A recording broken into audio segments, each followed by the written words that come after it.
Welcome everybody to Critting the Nerdverse. This is a actual play of the fantastic Blades in the Dark. It's our own little spin on it, where we catch up with the crew of the Rebel Claws after the events that happened in Mistletown. My name is John Santana. I'm going to be the GM for this session. I am also one of the co-hosts of Too Legit to Crit. And if we kind of go around the table, if you guys want to introduce yourselves and tell us about where you're from, tell us about your characters. All right. Well, hi everybody. I'm Ryan. I'm part of the creative team over at Crossing the Nerdverse, and I'm going to be reprising the role of everyone's favorite little goblin spider controller, Deckard Halls. All right. Okay. Clark. I was going to say, yeah, I'm Lindsay, but you can call me Clark. I've gone under that gamer tag for 20 years. Insert time frame here. I am Jingle Bella. I'm a shifty little ninja lurk. I'm a tiny Christmas elf, dual wielding kind of short blades. Nice. All right, Travis. My name is Travis, as you just heard. I'm one of the hosts of Crossing the Nerdverse. I will be reprising the character Thomas Lightfall, our Cutter was the name of the class, I believe. Yeah, Cutter. That's correct. He breaks stuff. Yeah, I break things. And try to get my time card fixed. Those are the two big character motivations. I feel like that's going to become like a quest line on its own at some point. It's going to get its own campaign. Yeah. I'm making notes. All right, Justin. Well, that leaves me. Yeah, so I am still Justin. I am the other part of Too Legit to Crit. I will be once again becoming Zavol, the other lurk, the better lurk. You dare. Hey, I was the one that got in the vault last time. Apes together, strong. You only got there because I sacrificed my life. But yeah, no, I'm very, very excited. I've been looking forward to this. So, yeah, Rebel Claws back together.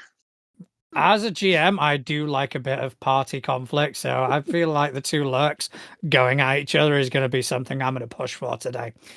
Unfortunately, we are not joined by Eric, who had an emergency to kind of deal with, but he'll be back next time. So we are going to be a member down, but I'm sure you guys will be fine. Nothing could go wrong. Nothing ominous about that at all. What's the worst that can happen? You guys should be fine. I mean, Eric is equipped with literally all the things that could save you during this campaign. You should be fine without it. Not the entire campaign around him being here, but it'll be all right. We'll figure it out. It'll be fine. It'll be fine. You've got Justin's rolls to fall back on. Him and I were not rolling well last time. Yeah, notoriously high rolls between the pair. Yeah, the Together lurks. We are one competent lurk. Oh, can we stand on each other's shoulders and be one lurk? A lurk in a trench coat. Yeah, it's just two lurks in a trench coat. Two lurks in a trench coat. I'm just picturing one of you being normal sized and the other one short, so it just looks like one obscenely tall person next to Ryan's like goblin-esque character. Yeah. So, previously, you guys caught wind of a very valuable artifact that was at the very top of the Star Tower, which was the central monolith to Mistletown. It was where Santa's Grotto is located, a place that you had not visited for quite some time as ex-employees of Santa. You were some of Santa's elves, but ever since the spirit of Christmas disappeared, the work conditions in Santa's Grotto became progressively worse, to the point where there was a mass exodus of elves. And just as a case in point, elves in our setting is a job title. It is not a heritage. It is not a race. It is a job title. So we will be getting to character descriptions very shortly. But case in point, you left the I would say relative insecurity of Santa's Grotto, and you took up a life of crime where you were getting a bit of a name for yourselves as, hawkers. You would deal in magical items, in potions and things like that. And you were approached by Krampus. Krampus had a bead on a job. And this job was, there was a very valuable artifact at the top of the Star Tower. It was dangerous. It was perilous. But it was a good payday. So you guys decided to go ahead. Cut to the end where you figured out that the valuable artifact actually contained the spirit of Christmas. And it was being held by a demon known as a Gruber by the name of Hans.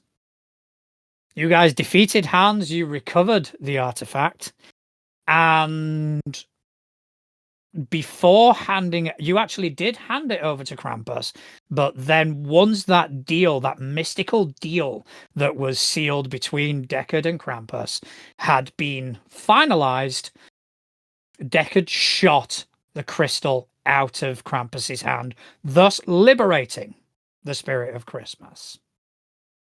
That's where we kind of left off. So we are going to kind of pick up shortly, very shortly after that. You are once again in your hideout, which is the Polar Express. It's different. It's not what you remember. Dials that haven't been functioning for the past 2 decades now seem to have sprung to life. Things are working on there, whereas before it was very minimal. There was minimal lighting, but it was good enough to live. It was good enough to survive. But now you get the impression that this thing could actually move. However, as you guys are kind of figuring out what to do next, you begin to hear something. Almost like a shuffling on the roof above you. But the shuffling seems rhythmic. 1, 2, 3, 4. 1, 2, 3, 4. And all of a sudden the doors burst open and in come some very fancy, flamboyantly dressed thugs, all with firearms pointing directly at you. And you immediately recognize them as your lower drops entourage. And they come in spectacularly. There's a cartwheel, there's a couple of jazz hands. It is phenomenal. And all these guns are pointed on you. And shortly after, wearing a very, very dramatic sort of beautiful dress, in walks your lower drops. And she looks around the room and she focuses directly on Deckard and says, well, it's a good job I didn't wait for you then, isn't it? So, Travis, can you just briefly describe Deckard? Briefly describe Deckard? Ryan, you need Sorry, to describe Ryan. Sorry, I do apologize. Yeah. Ryan, could you describe? Oh, wow. Other than being both terrified and disappointed that I didn't dodge that little ramification from last session. Oops. So Deckard is kind of the de facto, heavy air quotes, team leader for Rebel Claws. He's kind of a taller goblinoid figure. Used to work, of course, as an elf in the Tinkers section, so to speak. Um, he's very haggard individual, very kind of unkempt, but in a way that is specifically designed to look like that, to be kind of not ignored, but written off as unimpactful. And he's built himself up with this haggard appearance. That way, nobody really pays attention to him as he's listening in. That's the type of spider he is. So he wears, the old Christmas suit and tie, but it's kind of dirty. It's kept loose, hangs off of his frame. The quintessential "your suit is wearing you" um, kind of appearance. He's a heavy smoker, and he wears kind of a long, heavy coat because North Pole. That's the traditional red and greens that you would see. But he's been a dock worker for the last 2 decades, and so it's constantly kind of a worked in, lived in set of clothing. His skin is heavily wrinkled and heavily like weathered, big long ears that come off the side of his head, with tufts of hair kind of haphazardly stuck to him. And all in all, the hair that he does let come from underneath the cap that he wears frequently is very wispy. It's very thin, graying, giving him the appearance of a significantly older gentleman, as far as goblins go. In this particular situation, as as Yaloa comes busting in to the Polar Express, I would imagine he's stuck in between trying to paint on the mask of nonchalance that you get, where it's not a worry, and the fact that his eyes are just wide as saucers. It's that moment where you thought you got away with it and everything's cool and you'll handle the problems tomorrow, and then the problems are very much now. Okay. So, what do you do in this immediate moment as she's come in and she has addressed you directly?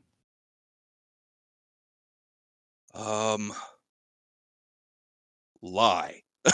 I think it's gonna be the course. Um, is this happening almost?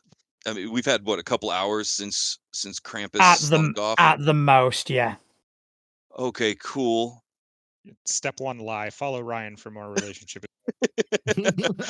Yeah. I think I'm gonna throw them under the bus. I'm gonna try, if I can, to be to put on a front of being stoked that she's here and that the entourage is here, almost relieved, like, oh, thank God it was you.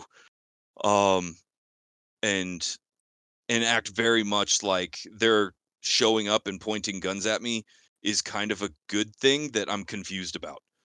Like, I'm Okay. glad you're here, but why all the aggression? Uh,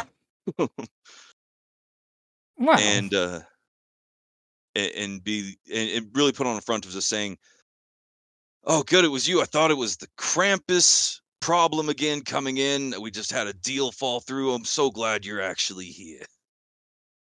well, I'm happy you're glad to see me. I wish I was seeing you under better circumstances as to, you know, I thought I'd have trouble finding you, but I had some help.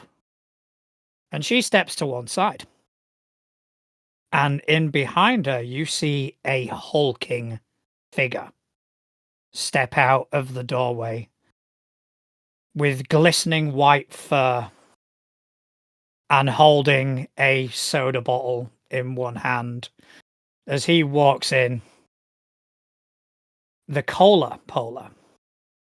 And he takes a swig and he looks at Jingle Bella and he looks at Thomas and goes, I'm not going to lie. I'm a bit disappointed in you two. So, do you guys want to describe your characters now? Go ahead, Clark. Yeah, all right. Jingle Bella is more along the lines of a typical Christmas elf in terms of stature.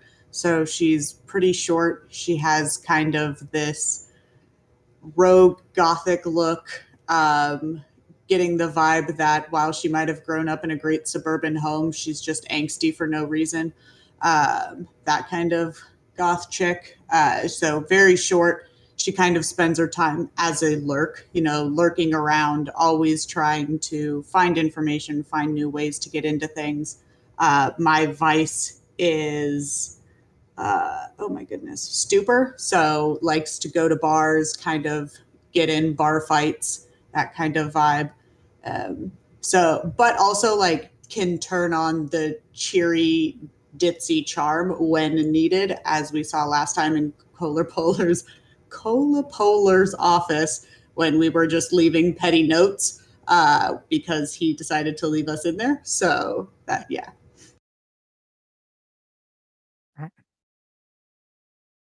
Travis. So, Thomas was pretty tall in stature for being a factory worker. When I was an elf, I was on the assembly line. Definitely the oldest of the group, big, long, gray beard.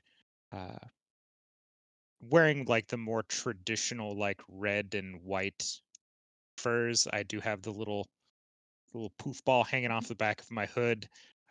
I have replaced my normal work uniform with a few layers of protective armor. Not in the best shape, but still like, a little more heavy set, but still obviously big and strong. And then sharp nose, kind of hawkish features, and a very sour resting face. So he kind of goes, I'm disappointed in you two. And then he looks around the room and he sees Zavol. And he says, well, looking at the company you keep, I'm not surprised. Justin, do you want to describe what Zavol looks like? No.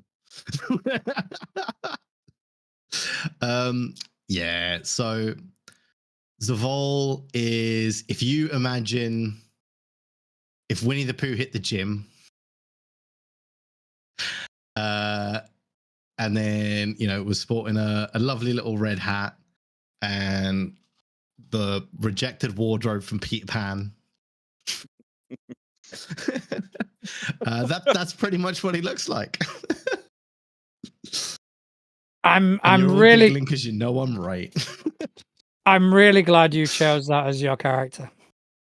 Yeah, I am too. Yeah. I'm not gonna lie. I absolutely chose that, by the way. It's all me, everyone. It wasn't chosen against my will. Technically, your will was never recorded. I don't recall seeing any notarized paperwork in this regard. So no, I mean, any statements made were clearly unofficial. I just figured, what would Justin do? Yes, yeah, that's exactly what I would do. And it was Winnie the Pooh. But yeah, so yeah, no, that is what he looks like. And for everyone at home, the character portraits are now in the bottom left-hand corners of all of our cameras. Oh, outstanding. Beautiful. All right. So after Cola says this, Yellow kind of intercedes and just goes, Cola, that's not why we're here. And he'll kind of back down a tiny bit, and she will turn once again to Deckard and kind of go, well, here's the thing. Whether you intended to or not, you actually did a good thing. You released the spirit of Christmas. And at least for us, it's almost like a dark cloud has been lifted. And she'll stop and just go, oh, wait a minute. And she'll turn to one of her backup dancers and go, write that down. And they'll get out a notebook and make a note. She'll go, a dark cloud lifted, priority shift. Yeah, that works. Anyway. So, I think at some point, people are going to find out what you did. And you are going to be heralded as heroes. Unfortunately, that's not today. You shot the big guy. I would like to point out not all of us shot the big guy. I would like to point out that I don't carry a firearm. I'm not going to name any names. Oh, you don't have to. He's still alive. He knows exactly who shot him. Now, Oh, good. That's good. yeah, but the fact is, you're all in this together. Yeah. How much do we like Eric? Define So- we, because if there's a mouse in your pocket, I understand. You Can yeah. I do just like a quick assessment here? Like, I know we're in the hideout, right? Like, we're in our train. It's been effectively boarded. About where are we at? Are we a few cars like in? Everybody's in the same kind of general area.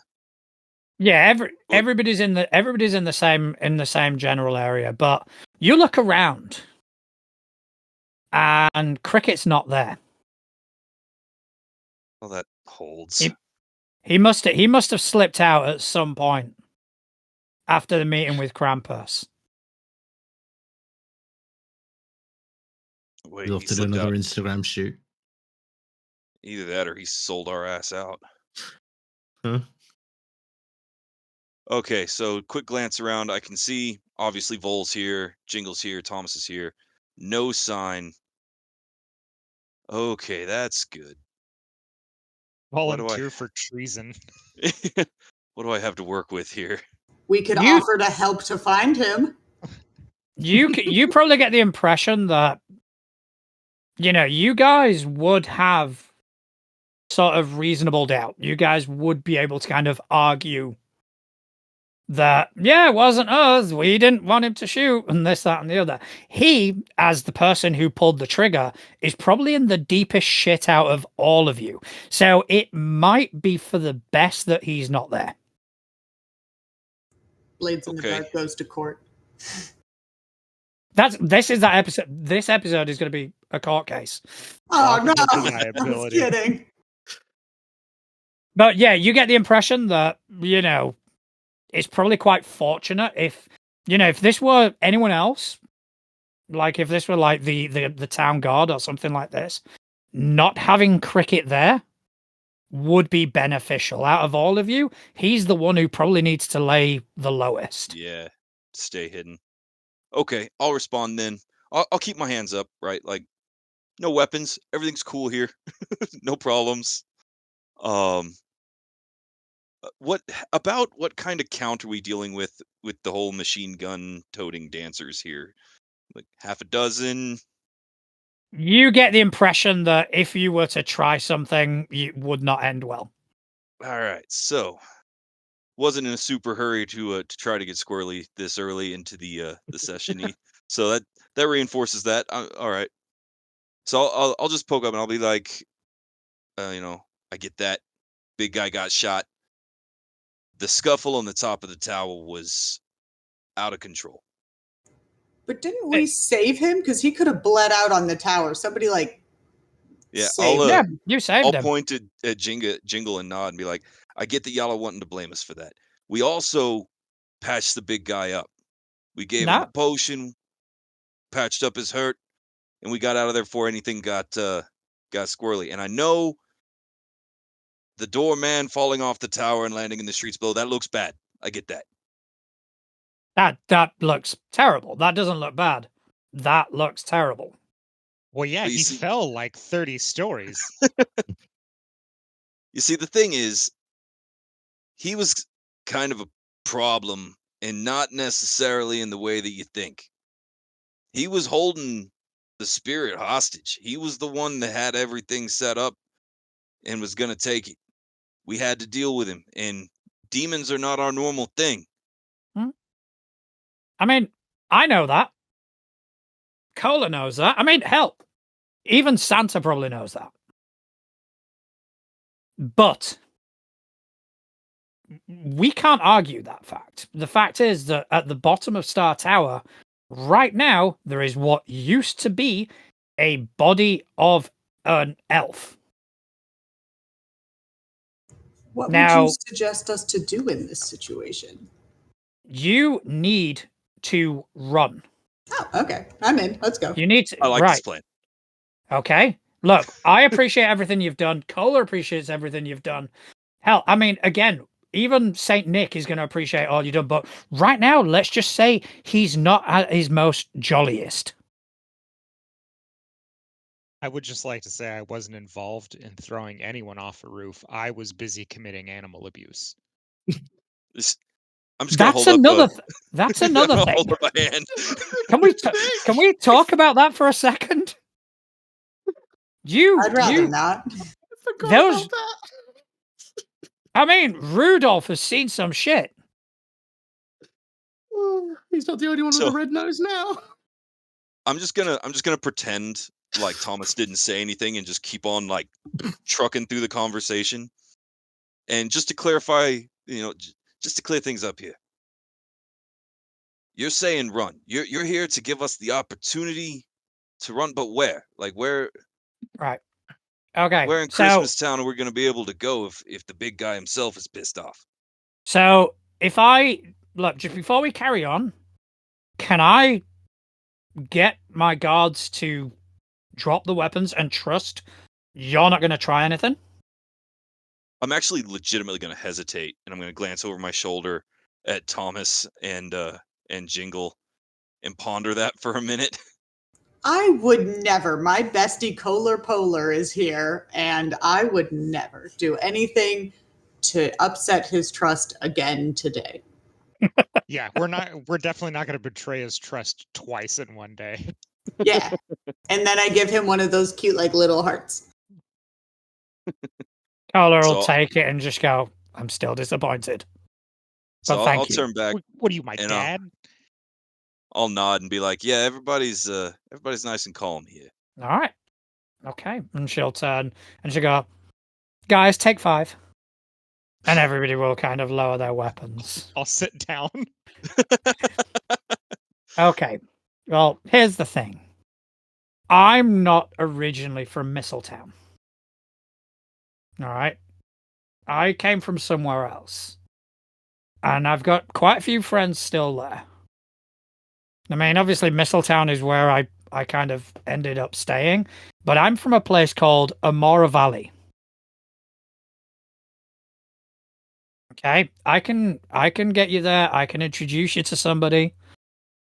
I can help you get set up, and you just need to lay low. GM, would I know? Would this name stand out? Would we know anything about an Amora Valley?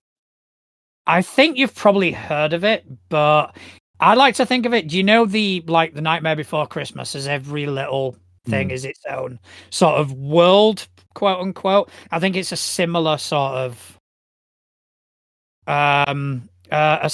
situation. Okay, so like a parallels kind of thing. Okay.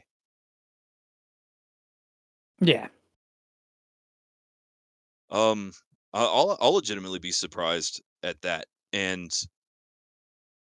I'll just tell her frankly. I expected this kind of meeting to be going a little bit different. We appreciate it, but we haven't skipped a door.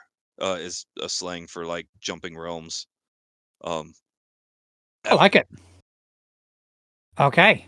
Right. If you've never done it, it's not gonna be easy, but luckily, and she'll kind of look around and hold her hands out, sort of gesturing towards the Polar Express. Luckily, you've got a vehicle here that will help you out doing that.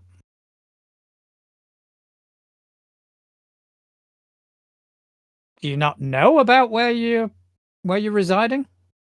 A broken train? I know what it is. The reason, well, you know what? I think at this point, Deckard's going to play a little bit dumb and kind of jump on with Thomas, where it was just like, it was a busted train, knowing full well that we're here because of our line of work. Yeah, well, this busted train, it runs off the spirit of Christmas. Now that you guys have brought that back into the world, this place can take you anywhere you need to go. So we fire up the train. You get us to where we need to go. You help us out, and then you cover for us back in Mistletown. I'll do what I can. Don't get me wrong. I'm not going to put myself in any more danger or any more trouble than I already am by coming here. But yeah, you guys have done a good thing, and so that this should is be a reward, not Yeah. you're going to ask for something later. I've got nothing to ask for. So kind of at that, now that the guns are gone and the contract is really looking very one-sided in our favor, I'm going to split a toothy grin and lean into the old consort roles from last session and be like, darling, you're beautiful. That would be wonderful. That's snow falling on Christmas. I love that. Yeah, that didn't get you in trouble the first time around. Hey, I'm gonna. what works. I'm gonna get up legitimately excited and Vola's start just pressing every button in this train. So yeah, you push a button, the aircon comes on. You push something else, and like windscreen wipers just start going left to right. The toilet flushes. So Like, while I've got this machine figured out. while he's pushing buttons and causing chaos, I'm just gonna go into full casual business mode. Everything seems to be going in our favor, and I'm just gonna act like it until I'm proven wrong. And I'll ask Yaloa and the bear. He's like, all right, well, no sense wasting time. If you know how to get this bucket running, let's get it running. Okay. Excuse me, sir. I am driving this train. There's nothing like productive is happening. It looks like Tommy's got it. This will be fine. I continue to push buttons and pull levers. If Tom happened to die, where might one find a user manual? I don't know. I mean, I would assume somewhere in the engine room. Desperately look for the horn. It's not where I thought you were going with that sentence. If you die, where do we find a new one? Oh, I mean, also option. I mean, you'll find a user manual, and it is authored by Hom Tanks. Nice. Oh no. So I'm gonna completely ignore the rest of my nerds, crew, and I continue to press buttons. and I'm gonna make an effort, GM, to endear a little bit more goodwill with our allies here, and kind of throw Krampus under the bus a little bit. All right, yeah. Where I'm gonna tell him, it's like, listen, when we were hired to do this job, there were a couple things you should know. First, Okay. and I'm gonna do this while I'm like, I guess, walking, like a walk and talk, to see if I can get to like the engine or the actual control for the train. There's a control room? I didn't say that out loud. And just be like, we didn't know it was the spirit of Christmas. We didn't know what was going on with that. In truth, most of the people down here kind of blame, well, you, for what's been going on the last couple decades. I get that. And two, Krampus been slinking around with his eye on that thing, and we still don't know why. Krampus. And I'll just kind of nod my head. All right. He doesn't come at us with jobs very often. Generally, he sticks to the shadows. He does his own thing. You know how Krampus is. But this time was different. He had a vibe about him. Okay. I'll tell you what we can do. Right now, we won't do much. We're going to kind of play this low. But once he's stopped being pissed off about being stuffed in a vent, we'll see if we can get Corky on the case. Wasn't stuffed. He was gently placed there by grapple hook. Didn't we shoot him too? Man, we really did not do well that job. You guys would not let me kill him. We just tied him up and threw him in a vent. And then he magically came out and started yelling about us being there. We gingerly placed him inside. Yes, with care. Yeah. Any case, but with that, while I'm talking, I'm going to make my way to the front of the train. Oh yeah, they'll walk with you, and they'll just start telling you about Amora Vale. the Amora Valley.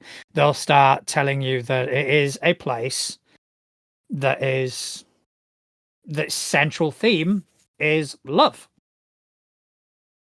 That's where the moon hits your eye. Like a big pizza pie. That's Amore. That's actually the town slogan. Come to. It's on their flag. If It it is, wasn't yeah. before, it is now. Oh, The flag's just a pizza. I'm here for this. This is you guys creating this world with me. But yeah, so yeah, I grew up there, and it's Valentine's Day every day. So if you're not really into that or used to that, it's going to be rough. But you need to lay low because right now you are wanted. We're going to try smooth things over on our end, but I can't promise. I can't even give you a time frame about how long that's going to be. I'll nod along and I'll make a show of being, disappointed and like, well, we have to do what we have to do kind of thing. All the while, I'm going to have the greed wheels turning in the back of my head about having an entirely new realm of magic that we might be able to get our hands on. And just, yeah, it's a shame, really. We try to do so much good for this place. We try to lift people up. But it's hard, and I'm just gonna see if I can paint a little bit of like a pity story, around Rebel Claws and try to lean into the we were good guys the whole time for sure. Yeah, Okay, so yeah, I begin to more frantically and aggressively pull levers and push buttons. So we have one train car that's like 5 back. All the lights are just flashing and going yeah. off. It's honestly like a rave. The Vol is actually going to read the operating manual. Readings for nerds. There is something that says, "Do not, under any circumstances, pull this lever." Why would you say that out loud? Yeah. This one? I didn't say it out loud. I just Next read thing we it. know, it's the dramatic action scene of everybody jumping off the train as it explodes. Like, what's the Guardians of the Galaxy? Does anybody have some tape for the death button? Or that scene where he's trying to teach Groot which buttons to press in what order. Like, no, not that one. I am Groot. I'm Groot. No. So I feel like that's how it's going down between like us right now. As I'm trying to teach you how to drive the train. There are Like, other you press crews. This one, this one. There are other crews in Mistletown that are super disciplined and very professional that really get things done, and then there's us. Yeah. Excuse me, sir. I am an expert train driver. Look at all of the things that I've gotten to work on this train in the past 2 minutes. So as this conversation's happening between Deckard, Yoloa, and Cola, just the lights are flashing on and off. And you kind of put that across, Deckard, and Yoloa, you get the impression, is inclined to kind of believe you. She does have a little bit of a thing for you. Whereas Cola, it's okay. It's the goblin physique. It's not for everybody. And and Cola's just like, yeah, all right, okay. Yeah, so, and the skin of a decorative summer squash.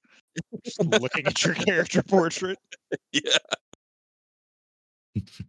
So yeah, Cola's like, yeah, if you say so.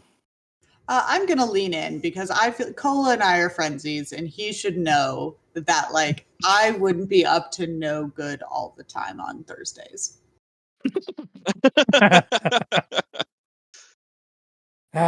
Okay, yeah. so tell me about Jingle, this. it's fine. Tell me about this valley. What are we looking to step into here? How are we lying low in this place? Well, I can contact one of my old acquaintances. She's an art collector. Her name's Valentina. She's legit. She is, above board. But I figure above board is kind of what you need right now. At least for the time being.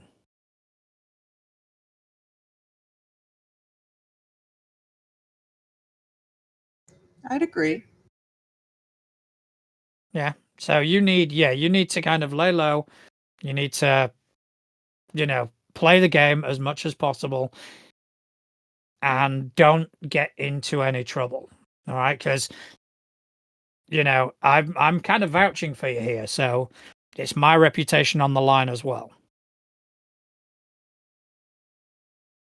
Okay? In good hands as I continue to press all the wrong buttons. Ryan, I think you muted. Yeah, he's probably been Sure saying was. some really great stuff. Yeah, that was It was the top tier most stuff. Yeah, guys, That's deliberate. I'm not going to repeat it. It was it was him trying to find the right words, right? Like not really saying anything. You know what? That's no problem. But we're going legit. It's what we do around here. No concerns. Okay. Well, I'm going to leave you to it, and Not just coming get with there us? as soon. No, I've got work to do here. I'm gonna look over and I'm gonna do some like fingers, like, Polar, coming with us. No, I've still got a job to do. That's true. Someone's got I to guess if smooth y'all are part with the us, you big really guy. can't. Yeah, you can't cover for us here. Yeah. Okay. I do have one concern, and I'm gonna paint on like a super serious professional face for a second. Be like, you said no timeline. We're into a weird place. We got nothing set up. How are you gonna get a hold of us when You can everything's ask them for money. maybe? I was building up to it. How are you going to get back a hold of us when everything's okay? When can we come back to our darling home here? No, I'll contact you through Valentina. So Valentina being our contact, gonna be forwarded Yeah, then. I do have other friends there. I could probably contact you at any point. What you won't be able to do is contact me very easily, which is probably for the best. I'm gonna like walk up behind Decker and be like, she'll contact you. And then like give him a little shove. She's gonna call you, buddy. I'll put a half-assed kind of like heartbroken kind of thing about it, but I get it. It's okay. All the while continuing to try to get the hell away from here as fast as humanly possible. Elfinly possible? Goblinly Yeah. possible. Yeah. Goblinly. Goblinly. All right, so yeah, they won't hang kind up. of doing a squee and then running with his hands up in the air. Whoop, whoop, whoop, whoop, whoop, whoop. I was thinking more of like Longshanks. So, yeah, they won't hang around too long. After this conversation, they'll head off, and that gives you, the time frame is kind of now yours. So, if you guys wanted to do any sort of downtime stuff before heading out, or you can do it after you head out. It all depends, because there will be things that you can do whilst you're still in Mistletown, but once you get to Amora Valley, once the incredibly powerful magical people and all of their guns are gone, I'm going to switch modes here and basically holler out to the rest of the team where it's like, all right, we have a door. We're taking it. We're out of here. If you got shit to handle it. And I'm going to beeline to the front and see if I can get this bucket up and going and warmed up or whatever we need to do. All right. So I'm gonna stupidly ask if they think they know about the other stuff we stole from the vault. Like, hey, do you think we realized that we took a whole bunch of other stuff out of there besides the Spirit of Christmas? Guys? And I'm just going to pretend like he didn't say anything. Yeah, I'll totally ignore that. Yeah, the vault's just going to like bring the operating manual up a little bit higher. I also don't think I'm going to bring up the fact that Cricket's missing at all. Like, obviously, he's on the train hiding somewhere, right? So we should be fine. He can handle himself. It'll be all right. Yeah, it'd be fine. So, does anybody have anything they need to do right now? Because we're out of here before the sun comes up. Can I reduce stress while we're like moving? Okay, so reducing stress is because I'd be stressed from falling off that building. Okay, so reducing stress is indulging in your vice. So how would you go about that? Well, mine is stupor, so I would be off to the bar for like one of those cage matches. You I know, will leave you behind. Deckard's given you a time frame of before the sun comes up. So Time is it now? I'll say there is time for you to go to the bar. Awesome. Then I am off to the bar to go fight some plebs. Okay, so you need to make an attribute roll using your character's lowest attribute rating. Okay, so I'll. And that's the ones, just to confirm here, whenever we have our skills set up in Insight, Prowess, and Resolve, that's the first column. Yeah, correct? The first column gives you your rating in each attribute.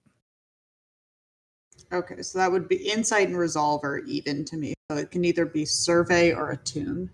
You're not rolling for the specific skill. You're just rolling either Insight or Resolve. Yeah, it's all your first dots added together. Okay.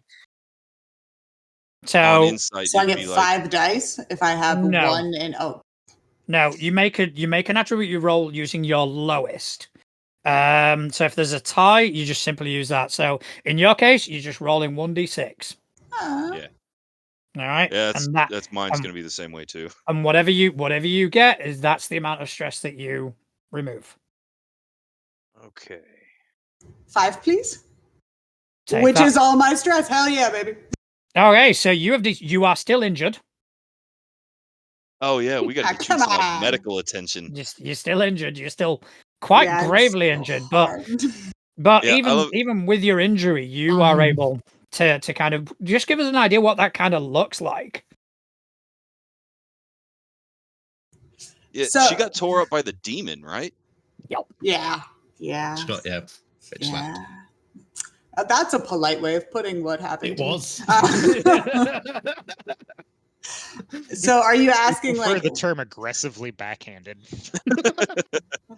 Are you asking what my fight looks like, or just give it, just like embellish it, just tell us what it kind of looks like. Just you can use as broad strokes as you wish. It's not going to affect any of your rolls. So this is world building, not canon for how much stress I get. Okay. No, you've already the number is what the number is.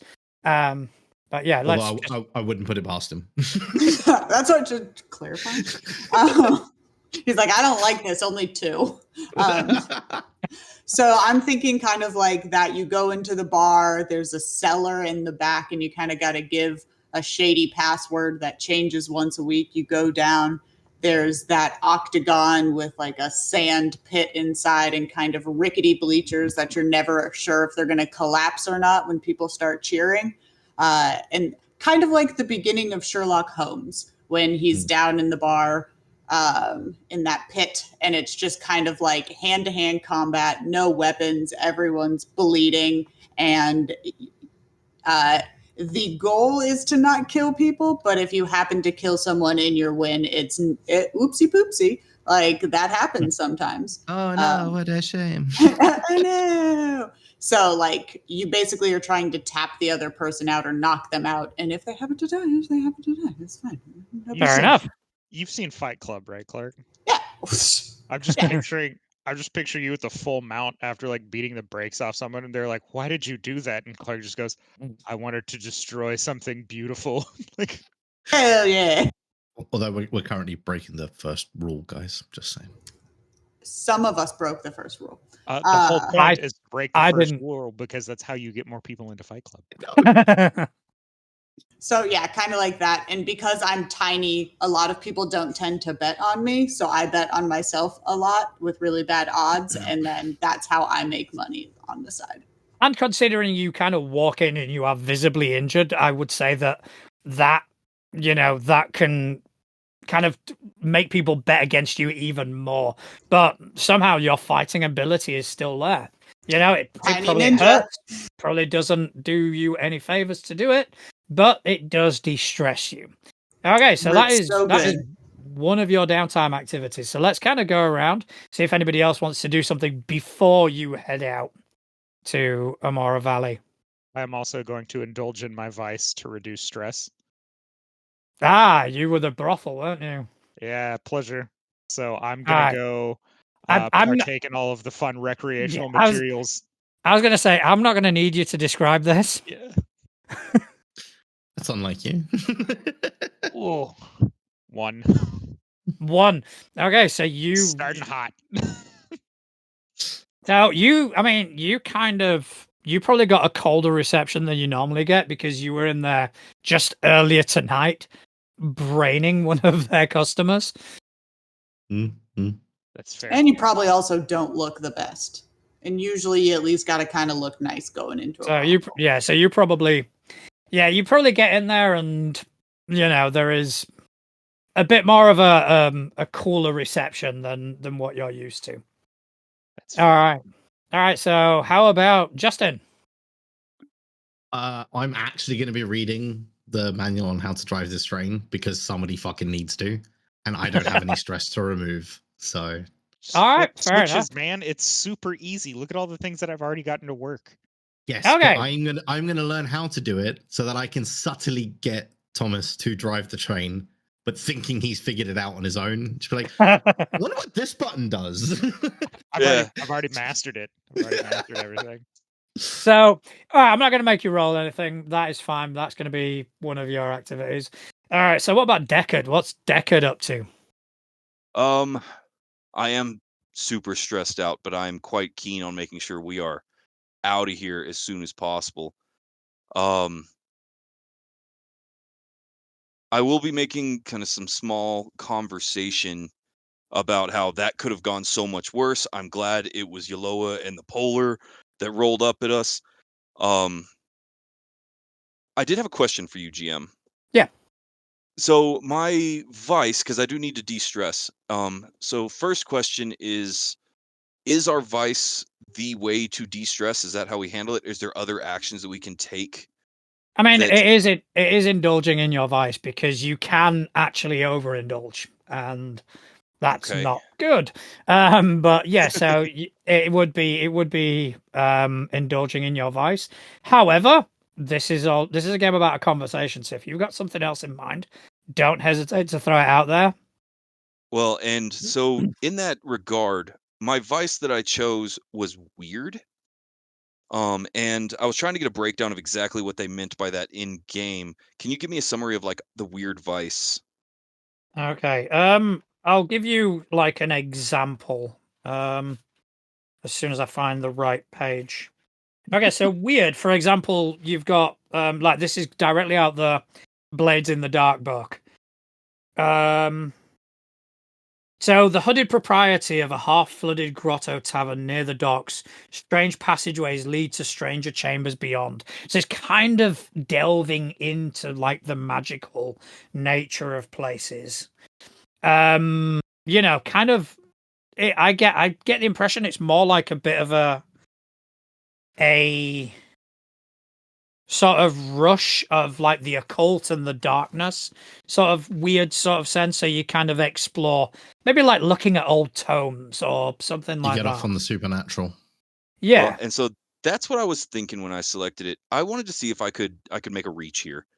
All Could right. I use getting the Polar Express up and running, learning how it works and diving into that nature of it as indulging my weird vice? I'll allow that. Fantastic. All right. So give me your worst attribute roll.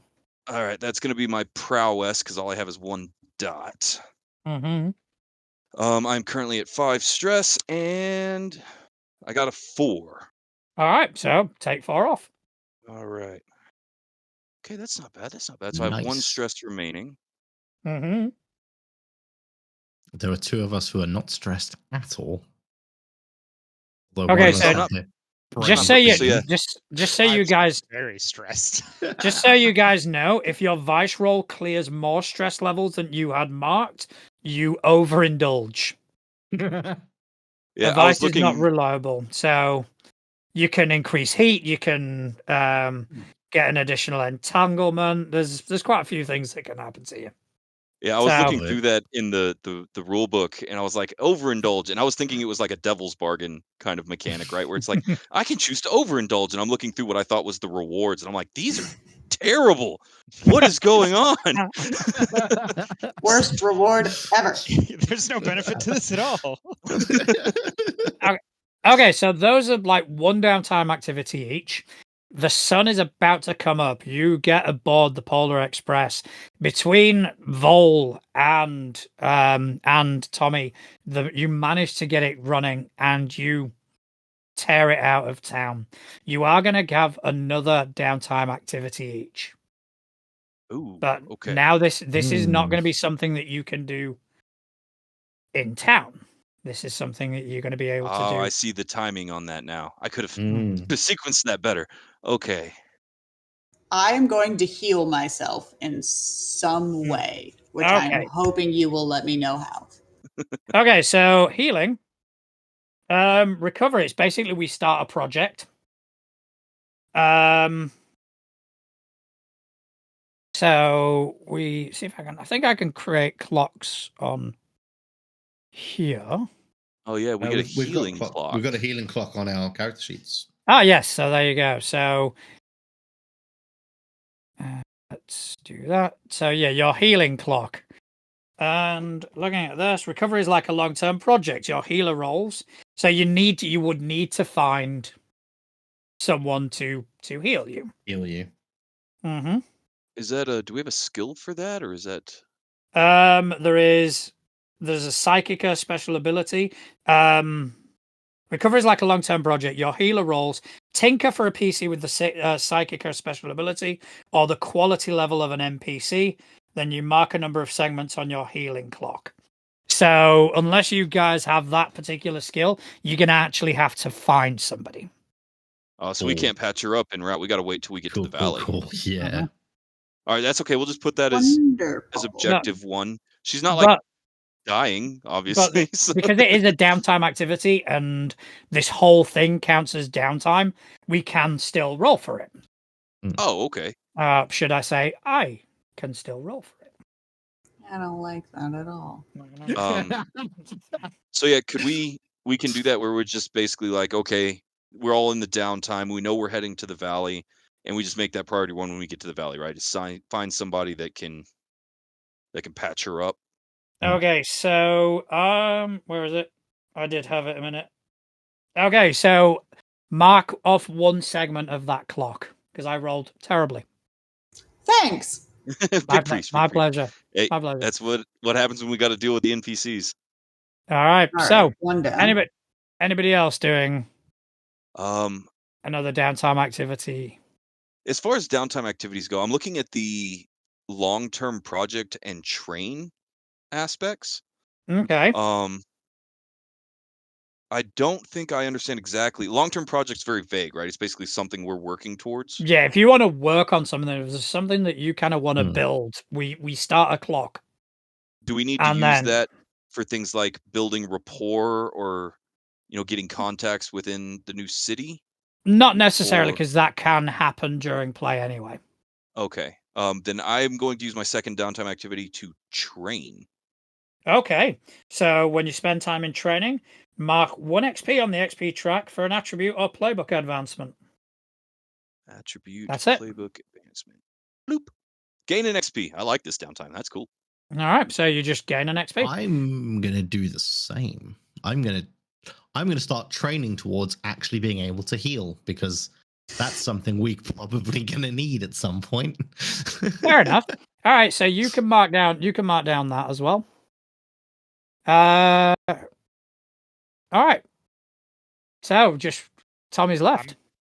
I'm gonna see if I can de-stress a little more on the ride there. Obviously, not access to the Velvet Vixen, but I'm going to break out the private stash of feel-good medications. I was gonna say you're gonna masturbate, aren't you? No, I'm gonna take drugs. Oh, our good guy team. All right, okay. You give me another roll then. That's a little better. 3. All right, you haven't overindulged. I have not overindulged. That would be a fun one. It's just be psychotically high on a train. Okay. Oh, God, with no healer. Wait. What was the attribute I needed for healing? I rolled it. Yeah, we have to have a special ability to heal, from what I understand. Yeah, you need to Yes. get the psychic ability. What I'm Yeah. doing is I'm training towards veteran because that lets you choose the special ability from another source, and then I can There you take go. that, Mm, and then yeah. that should let me heal. So How do then you we'll get have different somebody to special heal. abilities than I I do? think Cricket had our healing special ability. Of course Was it he did. cricket? Yeah, I'm naturally. pretty I think so. positive. Yeah, I think so. All right. Yeah, So you arrive in Amora Valley. It is very different to what you're used to. Mistletown was very dark and, always under the cover of a night sky. Even in the good times, even before the Christmas spirit got abducted, it was always dark. It just wasn't depressing. Ever since the Christmas spirit went, that's when the depression and the hopelessness kind of set in. Amora Valley is different. Amora Valley, the sun is shining. Beautiful, fluffy clouds in the sky. Birds are constantly tweeting. And it is, everybody you meet says, I love you. Even as a genuine, casual greeting, love you, sort of thing. And, even when the nighttime falls, it's serene. There is like a perpetual twilight in the evenings, blossoming gardens everywhere. There are gondolas, canals with gondolas, instead of streets. It is for all intents and purposes, a absolute beautiful place. In the center of the city, there is a landmark, and they call it the Eternal Heart. It's a massive sculpture, and it symbolizes everlasting love, and that is the place that you are. You are introduced to Valentina Rousseau. She is a prominent art collector, and as advised by your lower, Valentina is above board. But she greets you, and she says, "Oh, your lower has told me wonderful things about you." So, and she actually employs you. Now, she is above board, and everything you are doing is above board. However, that doesn't mean that you can't use some of your, expertise to kind of help you advance a tiny bit in this profession. The money's not as good as it would be doing ice, but it gives you enough to subsist. It gives you enough to kind of move on. And before you know it, a couple of months have probably gone by. So I kind of want to get a feeling now for these couple of months. Cricket still kind of laying low. You haven't seen him for a bit. Totally left him behind. Oops. So yeah, you haven't seen Cricket, but kind of makes sense that he's not there. Considering All right, so considering the circumstances. What I will say is, because there is some time kind of elapsing, you can get rid of your stress. oh, wonderful. That's so nice to know now. Yeah. But So- we explored the mechanics. I mean, come Yeah. on. It's a learning. I Doing like other that. things. I had a couple quick kind of world building questions for you, GM. Yeah, go As for far as the way the train works when it does the skip through the door, is it pretty violent? Is it similar? Like, did we end up just crashing a train like in the middle of this city? Where did we end up landing and parking? I think that's something that you should kind of bring into the world. How do you see it? Interesting. Okay. I'm kind of picturing it as like it's still parking, like we're still on tracks. Obviously, we didn't just like crash land into Care Bear City or whatever. Amora Valley. Amora Valley. Thank you. Same difference. Yeah. Eh, But I'm not picturing it like being particularly smooth either. I don't know if you guys have ever ridden on train. So I've ridden on a steam engine train before and went over a wooden and rail bridge, and it's unsettling. It's very violent. The whole bridge kind of sways. The train rattles. You feel like at any moment you're just going to go ass over tea kettle.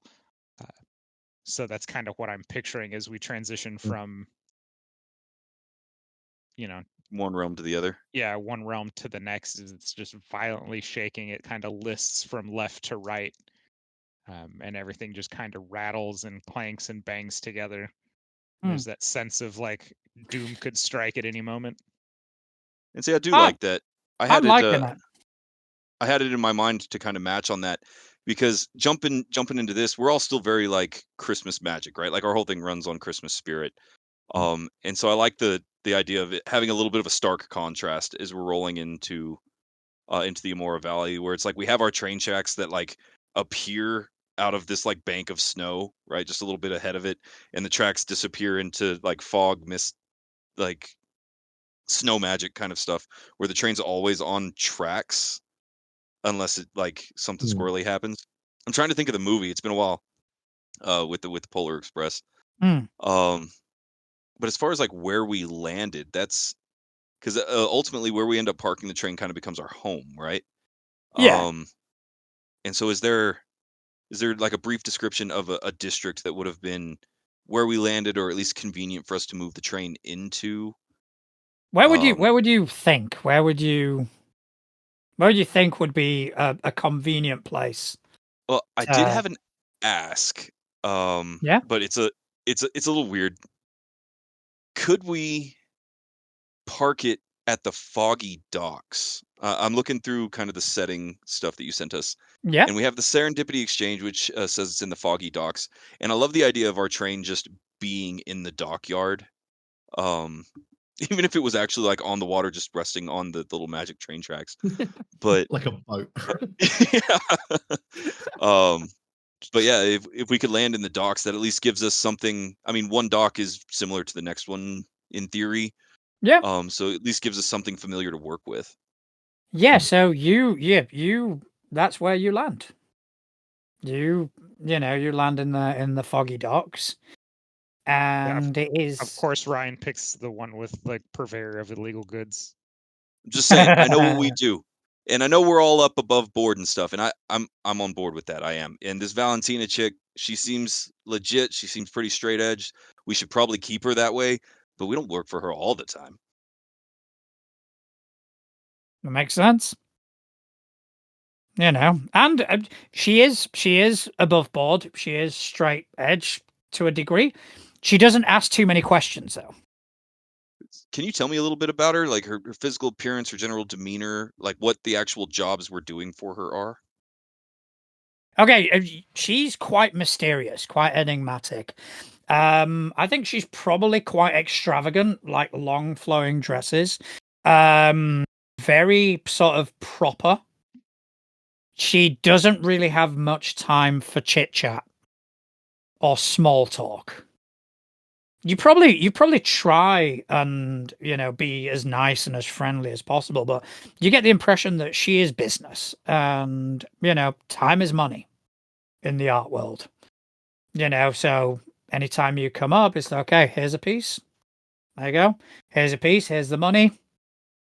Acquire it for me, sort of thing. And it's very, very direct. And that's probably the acquisition side of things. She'll get a bead on a piece. She wants that piece. You get that take piece. The train, go get it. Okay. Yeah, and even it's mostly kind of centered within Amora Valley itself, so you don't necessarily have to take the train as much, but you are able to kind of navigate, and you probably meet a few vendors and this, that, and the other. But again, using your more clandestine skills does help you along. You're keeping you are technically keeping things above board. Yeah, it's the trying to go legit, but the skills are transferable kind of thing. Yeah, so you're not doing anything to provide heat. You're not doing anything to draw any attention to yourself. And this Okay. will be a couple of months will go by. So during this couple of months, what I'm going to say is the heat that you've got, half it. And that's the heat for the crew. That's the crew heat, yeah. Beautiful. I love that. Okay. All right. Because you're in a new place, there is still a chance that someone may come from Mistletown and recognize you. So All right. you're not out of the woods yet, but you are relatively safe. So I want to kind of know what sort of things you guys are going to be getting up to during these couple of months. Kind of paint me a bit of a picture. Jingle Bella takes a bit, but I will say that you are able to heal in this time as well. Yay. Right? How nice of you. I'm a giving GM. You are. Since when? Oh, Since come on. He gave us all kinds always. of stuff. At Since least half 3 a dozen seconds devil's ago. bargains. The GM giveth and the GM taketh away. He giveth all of the stress. All right, a quick question, and this one's actually, I guess, for the crew, so a little in character, I guess. But so we got our gig working for Valentina. She's pretty much the quintessential up soup, from what I can tell, right? Like we work for her. She doesn't really interact with us very much. We work through intermediaries a lot. Truth be told, the gig that we have is not bad, right? Art reclamation and that negotiation and stuff falls into our wheelhouse. Do we want to take extra efforts to try to blend here? Because right now we're all still very much in like Christmas town labor clothes. Um, should we be making efforts to blend in since we're here to kind of lie low? Not to just put Are you asking Clark if we in. want to go shopping? I mean, a little. We do have, and GM, correct me if I'm wrong, we have a fair amount of coin that we actually got from the last gig. Do we Yep. need to worry about that with like the stash If- and the If that kind by of stuff? last gig you mean all of the stuff we stole out of the vault, Yeah, exactly. then yes. Property of Saint Nicholas. It doesn't matter. Here we're in Formerly. it formally. We're Yeah. in Valentine's Town. Nobody cares about the Made in China sticker. Like So yeah, it's up to you guys. I kind of just want you guys to kind of So play how in the would space and how would we figure that out? If we were going to try to get like new clothes, new gear for obviously our up and up job and definitely not you know, a new load for potential new jobs I might dig up here in a minute. Would that dip into our coin? How would that work? I mean for like your average just spend if you're buying a new suit or anything like that, we don't worry too much about it. It's the coin represents a much larger amount. So like when you get like full coin or when you tier up, that's when the coin gets sort of distributed. Then you can use your coin to I think you can use your coin to de-stress without rolling. You can use your coin to stuff like that. Whereas the actual loadouts, you don't worry about it. All right, cool. Even with the money you're getting from Valentina would be enough to kind of say, all right, yeah, you go shopping, you buy whatever you want.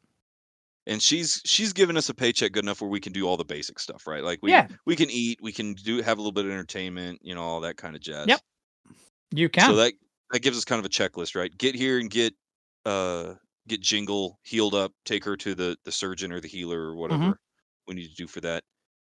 And then I mean effectively we have to costume up then, right? Everybody. Is there when we're interacting with the city, obviously in the early days we're still going to be in our Christmas gear. Do we get a vibe of like what would be a necessary change to our appearance to let us blend in?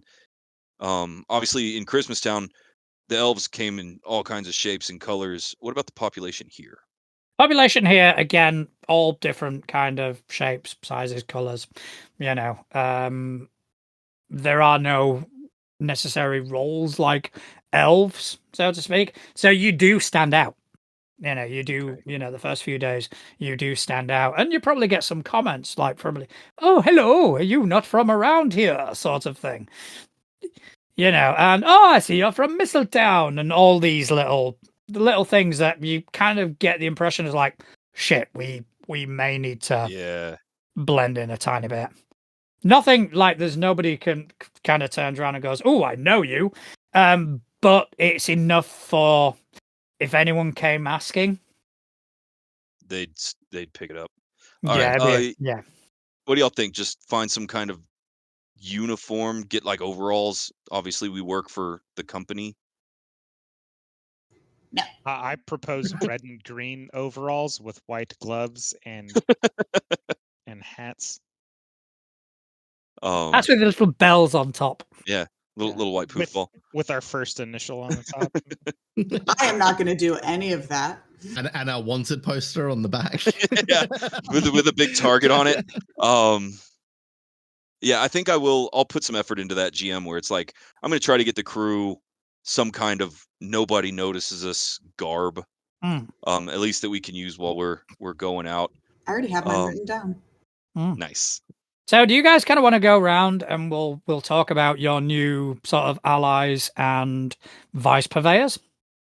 Because obviously, okay. you guys will have spent some time here. You will have created new contacts. So, Ryan, why don't we start with you? All right. So yeah, that would be obviously after getting all the garb changed and trying to set us up where we can blend in a little bit better. Deckard he's a professional. He'll do the job. And I'm going to take a great deal of effort to make sure that we never do anything that could directly affect Valentina, right? Trying to stay above board. Yeah. But vices are vices. And so working out of the foggy docks, I'm actually going to spend a lot of time in an area called Rose's Refuge. Okay. Specifically on two fronts. First is going to be the Whispering Shadows Cartel. I Right. would like to take efforts to get in good with them. I need a vice purveyor after all. And, even before we got here, I'm like very focused on I'm going to find new magic and new ways to smuggle magic in and out. And so still very much hitting on that, that Hawker's crew role. And the Whispering Shadows Cartel seems like a good way to do that. Are they kind of like an open secret in the town? Would it take a great deal of effort to get in with them? I don't think it's massively public, but you wouldn't have to search very, very far. Fantastic. You'd be able to find them, and you probably start getting the sort of the hierarchy kind of established. You probably meet a few people. They'll mention Madame Rosalind every now and again, but you never actually get in that deep. But they probably talk to you about some of your about some of their sort of artifacts. You probably tell them about some of the things that you've encountered. So it is a very superficial sort of relationship, as it were, but it will potentially provide you with some source of source of vice. All right.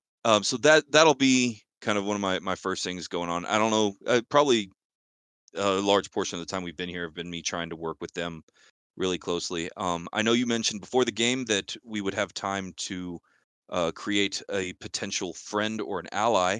And so for that one, I would like to select Mystique at the Ephemeral Emporium. Okay. All right. She's So connected how about to Madame Rosalind? So yeah. So how about this? Mystique probably could have been the person who put you in touch with the I've forgotten their name right now. The Whispering the Shadows cartel? cartel. Because she is part of that cartel. Indeed. So you probably went out, you probably met her, you hit it off a tiny bit, you're quite a charismatic person, and you both had similar interests. And it's like, oh, you should, talk to some of my friends, sort of thing. And it wasn't until after the fact you kind of realized, oh shit, she was actually quite high up in this organization. Oh, fantastic. I do like that. So that is definitely going to take the majority of my time since we've been here, obviously. Okay. I'm going to keep my ears open for potential ways to not just make money, but like ingratiate myself with these individuals. Mystique in particular, I want her to be the bestest of friends. and I want to get in good with the cartels. Cool. Um, Yeah, so you spend your couple of months other than working, but you managed to do that. Who wants to go next? Clark. I can go next. So, in vein of trying not to stand out, I went shopping and got myself a new fit. So I went with black skinny jeans, white high top chucks, and a hot pink oversized sweater with a cup of coffee with a little heart in the foam, and it says "I love you" a latte. So now I fit in, and glorious, glorious. while doing this, Very 'cause I was- specific. well, yeah, because I was like, Amora, Italian. I'll make it a latte. It'll be cute. So while I did this, I end up meeting Dante at Dante's Desires. So him and I become good friends, and he helps do accessories and like disguises and get you into exclusive events. So him and I become decent friends. And then I also find my purveyor at the Black Lotus Apothecary because I was there looking for antidotes for my injury. Nice. So in doing so, I made a good friend where I can go find, poisons and rare substances and lethal toxins for discreet assassinations. Wink, wink. But while there and like while shopping, I run into Xavier the Silver Tongue Sable, and him and I kind of start a hate friendship. He is kind of sly and always looking for a con, very silver tongued, and I'm just not about it.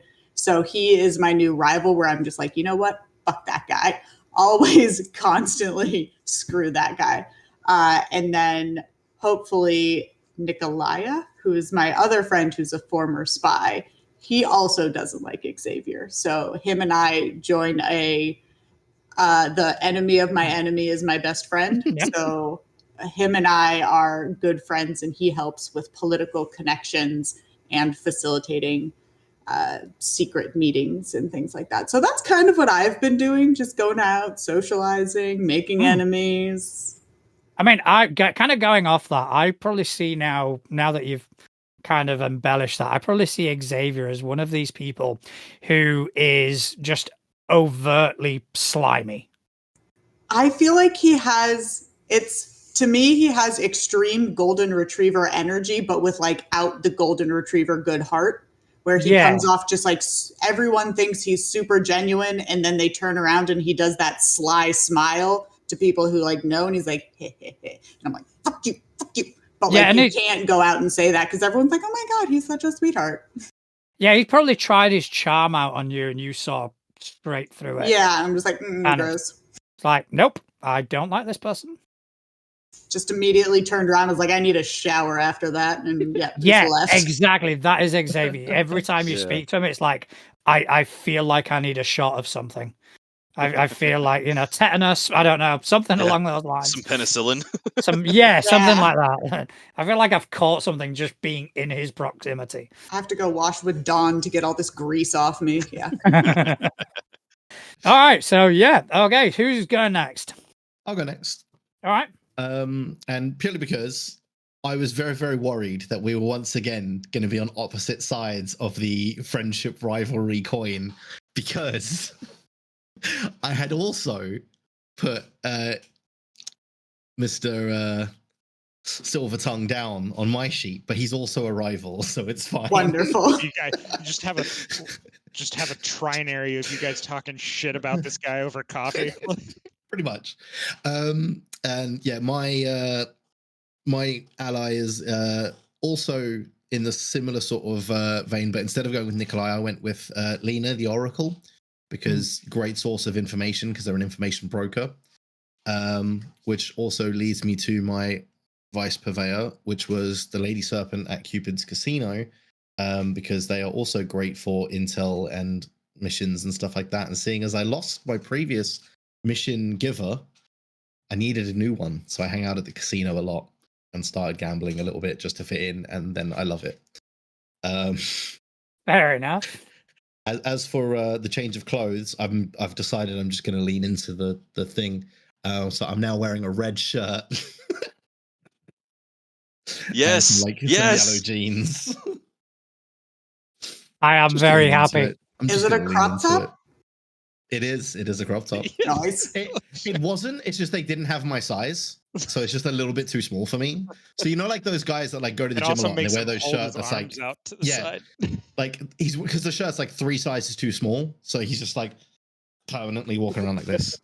I thought it was going to be like a loose crop top, and then it only No. became a crop top like when you reached for things. Because then all I was going to do is this entire Can you episode is just just like, oh my god, could you reach for that for me?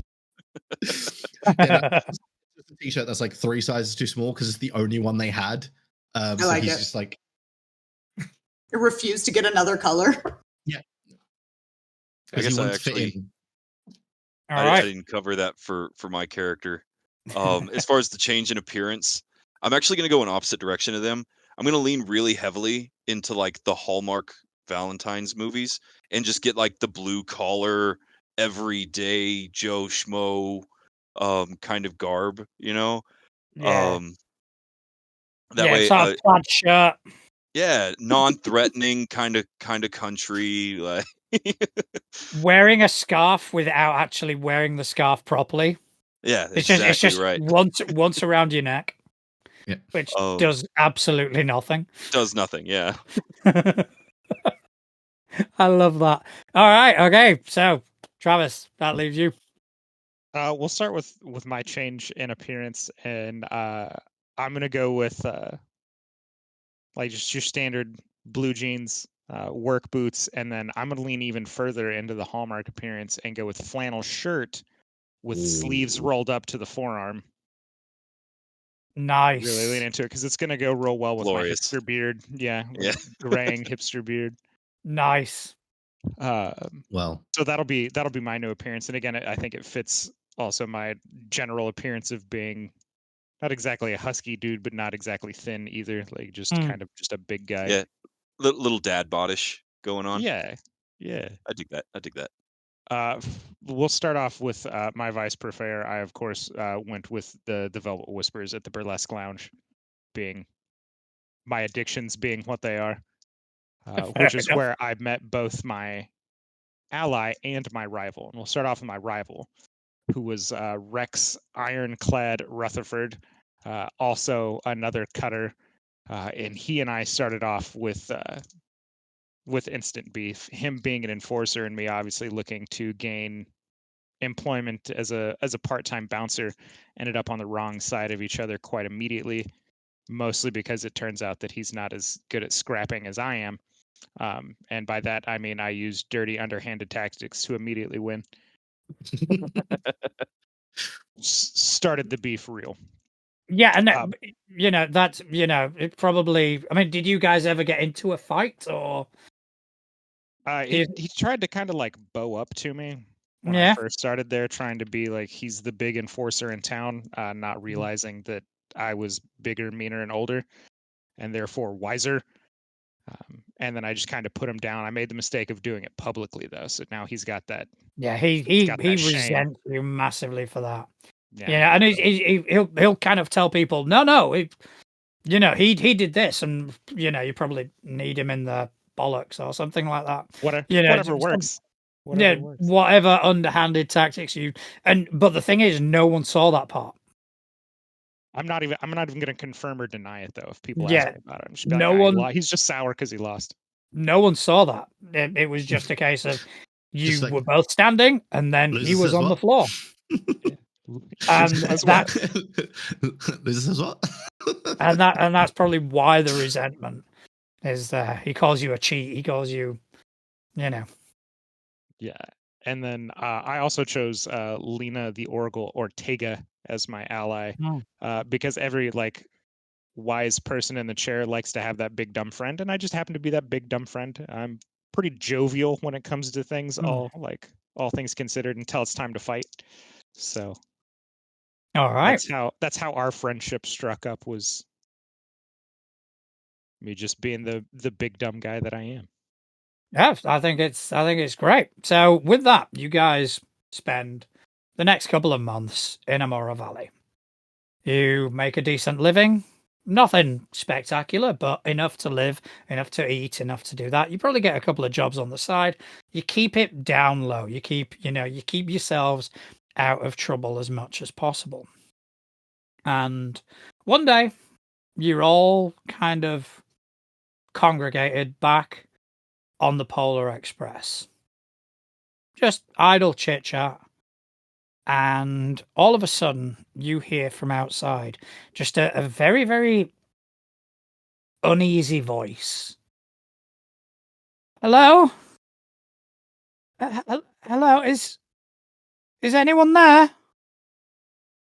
Sounds like the voice of a relatively young girl. I'm gonna push a whole bunch of buttons until I find the one that opens the door.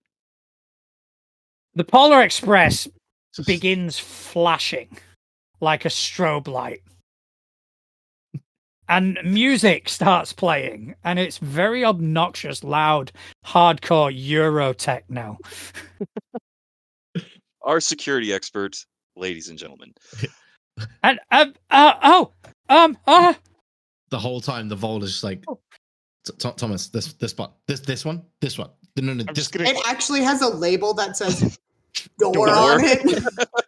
I told you, readings and for then nerds. after the 8th button that he's pressed, the Vol's just gonna press the door button. Travis is I'm just gonna like, take "Damn credit. it." I'm gonna take credit for it. So the door opens, and outside, you see on her own is a young girl. She looks, probably early 20s. And again, kind of leaning on the Hallmark thing. I'm kind of envisioning, just like the lumberjack sort of vibe. Just wearing sort of like jeans, just a shirt, nothing too remarkable. Small town country girl kind of thing. Small town country girl sort of vibe. And hi, hello. Sorry, I'm sorry. I don't know if I'm in the right place. I'm here looking for Jingle Bella and Tommy and Deckard and the Volt. I don't know. I'm sorry. I'm sorry. I hope I'm in the right place. So I'll take point, and I'm just gonna kind of growl at the Vol, or it's like, can you turn the noise off? I thought you were going to growl at the child, and I was like, no. And I'll lean out the Vol's just door, gonna like, and I'll scan the girl up and down. Does she give any vibe at all that she would belong in our circles? Nope. Like, just completely out of, she looks like the normal, again, Hallmark stereotypical, the non-city dwelling person in a Hallmark movie. So before I say anything, and these few heartbeats that are before everything, I'll look at the rest of the team, and I'll just do that, like, where you point and screw up your face, like, is this with any of you? Eh. Okay. Throw my one scarf over my shoulder, and I'll do that deal where you kind of like lean out the train door, and I'll just squint at her. And as nice as possible, I'm just gonna be like, "You lost, girl." I don't know. I've a friend of mine told me that I could find you here, and I need help. So, given the fact that our names really shouldn't be out there, I'm gonna do a quick scan, kind of not on her, but like around. Like, she have people following her, like in the shadows, kind of thing, or is she by herself? Not that you can see immediately. You have a look around. You can't see anything. You're pretty confident that she is on her own.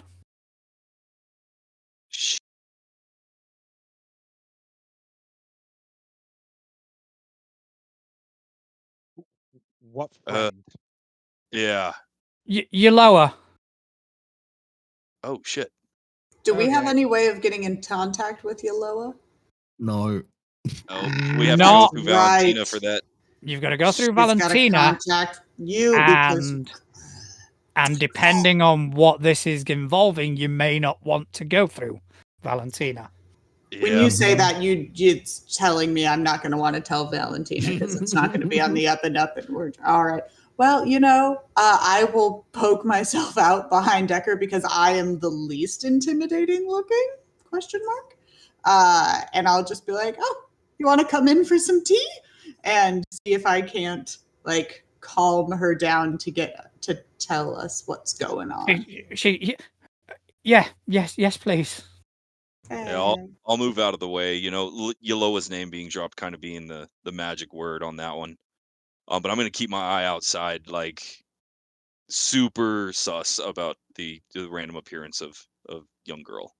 Okay, so the young girl accepts your invitation and boards the Polar Express. And that's where we're going to take a break.